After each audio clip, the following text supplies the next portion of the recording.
계시록 별로 준 거 11번째 시간입니다. 오늘 계시록 3장 라오디게를 통하여 사랑과 징계에 대해서, 보호자에 대해서 변론해 보도록 하겠습니다.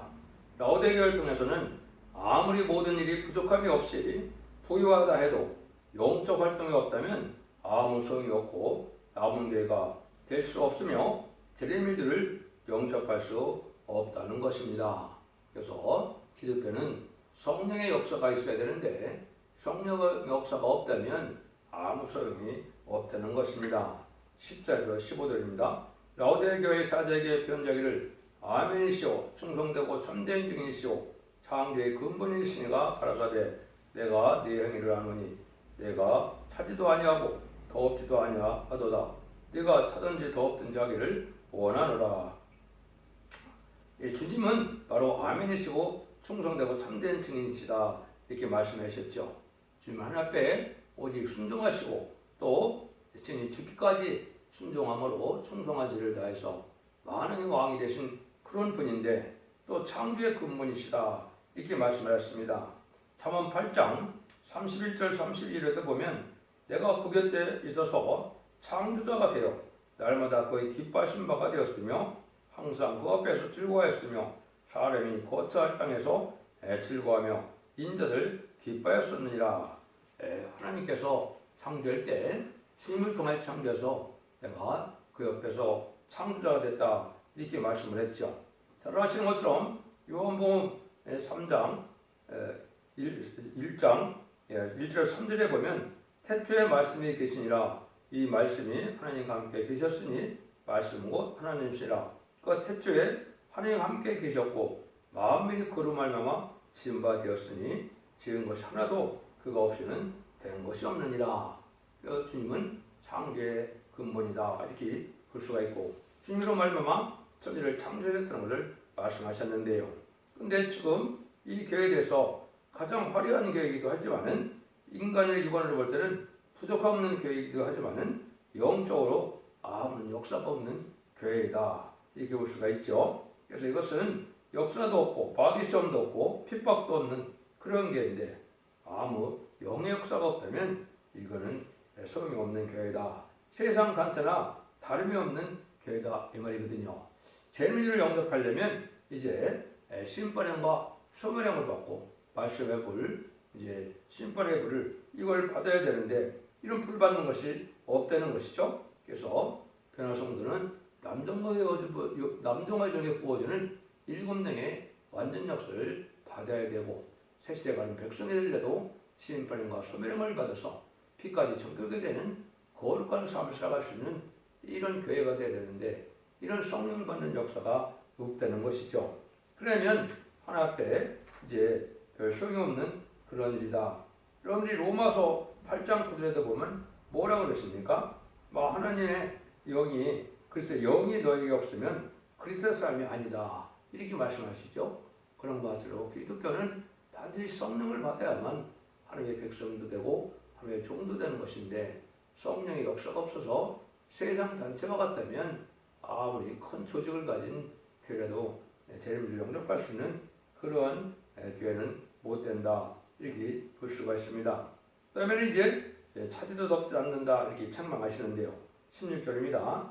내가 이같이 미지근하여 더없지도 아니하고 차지도 아니하고 내 백성을 토하여 내치리라. 이거는 영계 활동을 이제 영계 활동에는 관심이 없고 잠자는 상태에 있는 상태인데요. 아무런 영적 활동이 없는 교회다 이 말이죠. 세상 향락에 도취되어 있고 그 다음에는 세상의 단체나 다름이 없는 그런 상태에 있는 교회다. 이래 갖고는 이제 주님이 사랑을 받을 수 없다는 것이죠. 신령한 역사가 있어야 되는데 신령한 역사가 없다면 이것은 하나님의 합당한 삶을 사는 것이 아니고 또 성령의 불이 펄펄 내려서 이제는 불성각이 될 만한 그런 일이 되어야 되는데 그런 열심을 내지 못함으로 하나님 기뻐는 하지 못함으로 이제는 성령의 역사를 체험하지 못하는 일이다.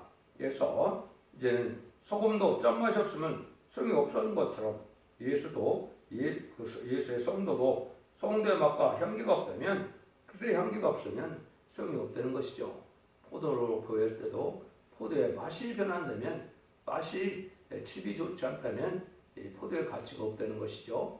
그래서 우리가 그리스도의 향기가 무엇인가를 생각해서 진리의 말씀으로 살아가는 지켜는 것이 있어서 반드시 성령의 열매 역사를 이제 맺는 것이 합당한 삶을 살아가는 것이다. 이렇게 볼 수 있죠. 특별히 이제 17절에 보시면 네가 말하기를 나는 부자라 부유하며 부족한 것이 없다니 네 공부한 것과 가리는 것과 가리는 것과 눈먼 것과 벌거벗은 것을 알지 못하느니라. 물질력에 도취돼서 영적에는 아무 관심조차 없게 됐고 이제 유형적인 교회는 발전을 많이 했지만 영적은 벌거벗고 눈벌고 가난하게 된 수경이다. 이렇게 이제 생각한다 말이죠. 이거는 영적인 신앙생활이 못되고 육적인 신앙생활을 하다 보니까 육적으로만 이제 부여함을 느끼고 산다 이 말이죠. 성령이 없으니까 세상 친목단체나 뭐 이런 단체나 같은 다름이 없는 그런 단체 사이에서 부족이 없다고 느끼는 것은 참으로 안타까운 일이죠. 영적으로 갈급함과 간구함과 간절함과 이런 것이 있어야 되는 사모함이 있어야 되는데 이런 상태가 없는 상태에 있다는 것이죠. 그래서 영계적으로는 황폐됐고 눈에 보이는 것으로는 발전을 많이 했다. 이게 육적인 그런 신앙생활을 하는 그런 교회다. 이렇게 볼 수가 있겠죠. 18절입니다. 내가 너를 권하노니 내게서 불로 연드는 걸 사서 부유하게 하고 흰옷을 사서 입어 벌거벗은 수치를 보이지 않게 하고 안약을 사서 눈에 발라 보게 하라. 주님은 주고 싶어하는 사랑으로 이제는 그들에게 권하게 된다 이 말이죠. 완전한 사랑은 주님께만 있는데 완전한 걸 가신 주님께 당신의 종에게 완전한 것을 주고 싶어 하시되 죄를 용납할 수 없으므로 죄를 없이 하고 완전한 걸 주고 간절하고 사모하고 희생과 수고와 이러한 것이 있어야 주님의 것을 받는데 주님의 것을 받지 못하는 것은 희생 수고가 없다 이 말이죠. 그래서 우리가 결국은 더러운 것 주고 깨끗한 것 사고 어리석은 것 주고 지혜를 사고 약한 것 주고 능력을 사고 썩을 것 주고 영원한 것 사고 땅의 것을 주고 하늘의 것을 사고 불탈 것을 주고 불타지 않을 것을 산다는 것인데 이것은 이제 하나님의 신령한 완전 성령의 역사에 충만함을 받아야 된다 이 말이죠.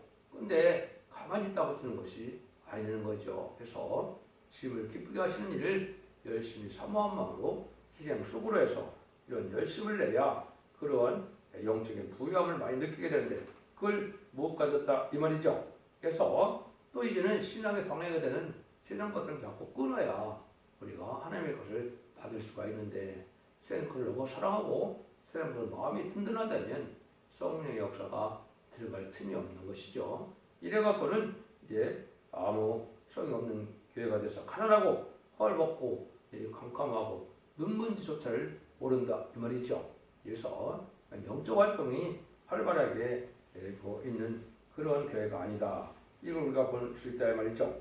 그래서 하나님의 종은 자꾸 완전한 것을 받아야 되는데 완전한 것은 하나님의 성령의 역사고 그래서 그거를 일곱 영이라 이렇게 말씀하시죠. 일곱 영을 받아야 인간이 하나님께 완전한 자가 되고 부족함이 없는 신앙생활을 할 수 있는 단계까지 되는데 그러기 위해서 우리가 힘쓰게 쓰는 가운데 희생수고와 간절함과 사모함으로 주님께 자꾸 나가야 하나님의 것을 많이 받아서 하나님 앞에 영광을 돌릴 수 있는 이러한 그 사람이 될 수 있는데 희생적이지 못하기 때문에 여기서는 받지 못한다. 이걸 강조하셨다고 볼 수도 있는 겁니다. 그래서 자기의 것을 그리고 자꾸 희생하고자 하는 그런 일이 있어야 되는데 그런 일이 없고 육적인 것만 위해 산다 이 말이죠. 그래서 우리가 마태복음 6장에서도 보면 하나님과 재물은 겸해 섬기지 못한다 이렇게 말씀을 했죠. 더군다나 왕권을 받을 재림들을 영접할 이런 종들에게는 마태복음 19장 29절에도 또 내 이름을 하여 집이나 형제나 자매나 부모나 자식이나 전토를 벌인 자마다 여러 배를 받고 또 영생을 상속하리라 그랬죠. 이만큼 열성적으로 전심전력을 다해 하나님을 사모하는 것이 있어야 여기서 죽고자 하는 보호자에 안긴다 이 말이죠. 실제 교회를 세우는 목적도 이 왕권 받은 종들을 기르기 위한 목적이다. 최종 목적은 그렇다 이 말입니다.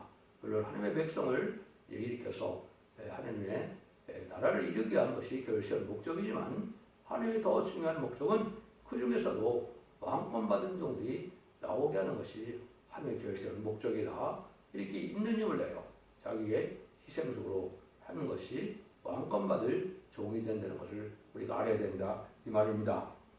그래서 이런 하나님 앞에 섬기는 것이 있어야 되는데 섬기지 않으면 하나님의 열매가 없다는 사실을 알아야 됩니다. 요한복음 12장 26절에 보면 사람이 나를 섬기면 나를 따르라. 나 있는 곳을 섬기는 자도 거기 있으리니 사람이 나를 섬기면 내 아버지께서 저희를 기이 여기시리라. 섬기는 자가 있어야 된다 이 말이죠. 그런 단체에 주님이 계시고 주님을 섬기는 이런 열매가 있어야 하나님이 기이 여기게 된다 이 말이죠. 그래서 이 기독교는 섬겨야 열매를 맺게 된다는 사실도 아셔야 되는데 자꾸 섬김을 받으려고만 하다 보니까 이런 열매를 맺지 못하는 그런 패단도 있다 이렇게 볼 수 있죠. 그래서 사랑하는 자에게는 19절에 보니까 우리는 내가 사랑하는 자를 책망하여 책망하노니 그러므로 내가 열심을 해라 회개하라 그랬죠. 사랑하는 자에게 징계요 열심 있는 회개를 요구하는 것이 하나님의 사랑이다. 특별히 말씀의 사명자가 돼서 이만희 신한 4,000명이 되려면은 하나님께서 특별히 예제정간에 택한 종으로서 아주 강권적인 역사로 주의 손에 붙들린 자가 돼서 열심을 내는 종들에게 그러한 영광을 받아 누릴 수 있게 된다는 사실을 아셔야 됩니다. 그래서 하나님께로 향한 열심, 주의 열심, 너 열심 이만은 이런 자가 되어야 된다. 그래서 이렇게 살지 못하면 주님께서 징계를 해서라도 이제는 주님이 바르게 살기를 원해서 이런 징계까지 하신다 이렇게 말씀하시죠. 여러분이 잘 아는 것처럼 이제 그래서 12장에 보면 참아들은 다 징계를 하는데 징계가 없으면 사상하다 이렇게 얘기하시죠. 그러니까 하나님 앞에 두렵고 떨리는 마음을 순종하는 것이 없으면 징계를 하지 않는다 이 말이죠. 그럼 하나님의 사랑을 받지 못한다는 뜻이죠. 인간 스스로 완전할 수 없었기 때문에 주님께서 여기 징계되고 시련과 연단을 통해서 온전함을 받게 하고 온전한 인격을 갖추게 하는 것이 하나님의 사랑의 방법인데 그걸 싫어하고 마다하고 이렇게 산다면 이제 하나님의 참된 사랑을 받을 수가 없고 참된 사랑은 이제 결국은 상속자가 되어서 하나님의 나를 상속으로 받는 세계의 왕권의 축복을 받게 된다는 사실을 여기서 말씀하시는 것이다. 이렇게 말씀하시죠. 우리가 미가서 6장 9절에 보면 여호와께서 성부를 향하여 애점으로 시하니 완전한 지혜는 주의 이름을 경외함이라. 너희는 매를 순히 맞고 그를 정하신 자를 순종할지니라. 이 징계할 때 징계를 달게 받고 순종할 때 하나님이 기뻐하시고 주님 기뻐하셔서 더 좋은 걸 주신다 이 말입니다. 그래서 징계받는 것이 자꾸 즐겁진 않지만 이것을 아주 순히 받고 또 달게 받고 더욱 순종하면 하나님의 사랑을 받을 수 있다 이 말이거든요. 그래서 내 아들아 주의 징계하심을 경여기지 말라. 그에게 꾸지람을 받을 때 낙심하지 말라. 이런 말까지 하시죠. 그래서 오히려 징계를 받고 이렇게 책찍을 받는 것이 더 사랑받는 증거다. 아무렇게 더라도 주님 간섭도 아니고 징계도 아니되면 하나님의 사랑을 받았다고 볼 수 없는 것이죠. 그래서 보석일수록 작은 티끌을 인정하지 않는 것처럼 작은 일에 징계를 받을 만한 신앙이 돼야 장성하는 신앙이다. 이렇게 볼 수가 있고 은혜를 받은 것은 성령 충만함과 부족을 많이 아는 것이 은혜 받은 증거다. 이렇게도 볼 수가 있는 겁니다. 그래서 사랑하는 자는 이렇게 책망을 해서 이제 하나님께서는 중심이나 신앙이나 사상이 확정화되면 하나님은 복을 주기를 원하시기 때문에 이렇게 징계를 해서라도 복을 주신다는 것이 하나님의 주님의 사랑이다. 이렇게 볼 수 있습니다. 20절입니다. 볼지어다 내가 문 밖에 서서 두드리니 누구든지 내 음성을 듣고 문을 열면 내가 꾀로 들어가 그로 더불어 먹고 그는 나로 더불어 먹으리라. 주님이 문을 두드린다는 것은 이거는 아주 안타까운 재촉을 하신다 이 말이죠. 그래서 잠든 개도 왕권을 주고 싶은 사람 속에서 이렇게 기다린다. 열심을 하라 회개하라 이 말이죠. 그래서 이 마음을 연다는 마음이 항상 간절한 마음, 사모하는 마음이 있다는 뜻이죠. 간절함과 사모함이 없이 하나님의 은혜를 받기가 어렵다는 얘기다. 이렇게도 볼 수가 있는 것이죠. 또 여기에 보면 뭐라 그럽니까? 문을 두드린다. 이건 주님이 항상 마음을 재촉하는 마음을 가지고 있다 이 말이죠. 그래서 항상 마음을 열고 받아들이면 이제는 주님으로 먹고 마신다는 것은 성령 충만을 이뤄서 성령으로 우리가 살아가게 되게 된다 이 말이죠.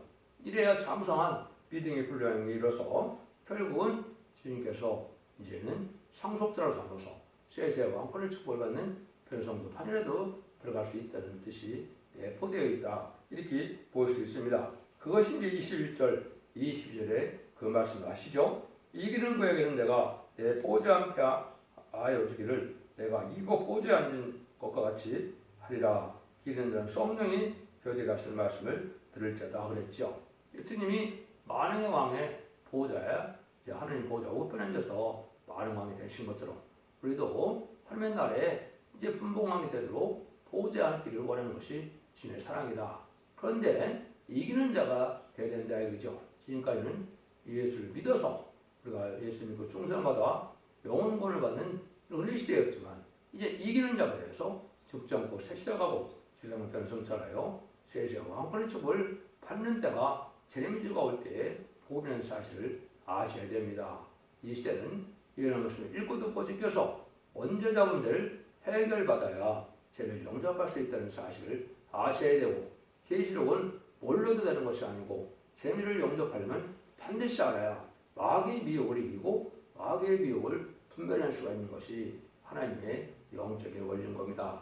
여러분들이 이제 7개월 중에서 그 지금까지 배워왔는데요. 또 7개월을 이제 간단히 제가 소개를 한다면 재림의 용접할 신앙 도선을 어떤 도선이냐 이기는 자에게는 빼앗겼던 에덴의 축복과 생명과 또 왕권의 축복을 다시 준다는 약속이 되어 있고 또 이제는 생명 용접할 첫 대계의 이런 사명자가 되려면 어떠한 영적 체험을 해야 바로 가야 필리델피아 같이 열문이 있게 돼서 죄를 넉넉히 영접할 수 있는가를 알려주는 것이기 때문에 7개에 대한 교훈이 아주 중요하다 이렇게 볼 수 있습니다. 첫 번째는 에베소 교회인데요. 아무리 하나님의 종이라도 하나더라도 그의 십자가의 사랑이 식어지면 죄를 영접할 수 없다는 것이고 이기는 자에게는 생명과를 주신다고 약속을 했습니다. 이제 두 번째는 소문의 교회를 통해서 아무리 환란궁핍과도 죽도록 충성을 다해야만 이제 멸류관을 쓰게 되고 그래야만 이기는 자가 돼서 둘째 사명해도 받지 않는다. 둘째 사명은 천연왕국 말교에 있는 이제 백보자 신반을 뜻했죠. 그래서 이기는 자들은 그러한 둘째 사명의 해를 받지 않는다. 얼마나 큰 축복입니까? 세 번째, 보호목교회를 통해서는 아무리 순교적인 기동을 받았다 해도 불의가 타협하면 죄를 용접할 수 없다는 일인데요. 이기는 자에게는 흰돌에 새 이름을 준다. 그래서 감췄던 만들을 주고 이제 원죄와 자문제를 해결받은 이런 은혜를 받은 자에게는 새 이름을 준다는 것은 왕권의 새 이름을 뜻하니까 임맞은 자가 된다 이 말입니다. 그걸 말씀하신 것이고 이제는 다섯 번째는 사도에게는 아무리 살았다는 일이 있어도 말씀을 지켜 해결하는 일이 없다면 아무 소용이 없다는 것이죠. 내식적이고 형식적인 종교생활로 해서 구원함을 받고 상급을 받는 것이 아니라는 겁니다. 말씀을 지켜 해결하는 것이 있어야 된다는 뜻이고 이기는 자에게는 아버지 앞과 천사들 앞에 시인한다 이렇게 말씀을 했죠. 그래서 천사들 앞에 시인하는 것은 예수 그리스도의 보혈의 공로를 믿음으로 우리가 중상받아서 낙원에 가게 되는데 천사들 앞에 주님이 시인을 하고 인정을 해야만 우리가 죽었을 때 본질상 진리의 자녀이지만 예수님을 믿음으로 예수님의 백성이 되고 하나님의 자녀가 돼서 낙원으로 이제 인도함을 받게 된다 이 말이거든요.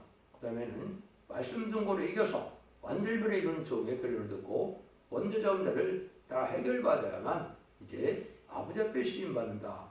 아버지 앞에 시인받는 것은 아버지 인정받아서 7명을 받아서 이제 이마에 교시다는 일절처럼 아버지의 이름이 있어서 아버지의 소유가 된다. 그건 인간 중에 말세 사명자인 하나님의 종이 된다는 뜻입니다. 이것이 변화성천하에서 세세 왕권의 축복을 받게 될 수 있다는 사실을 말씀하셨다. 이렇게 볼 수 있죠. 첫 번째는 이제 빌라델비아 교회를 통해서 아무리 계약해도 말씀을 받아 지키면 심의 때를 면하고 재림의 주를 맞이할 남은 교회가 된다는 것이죠.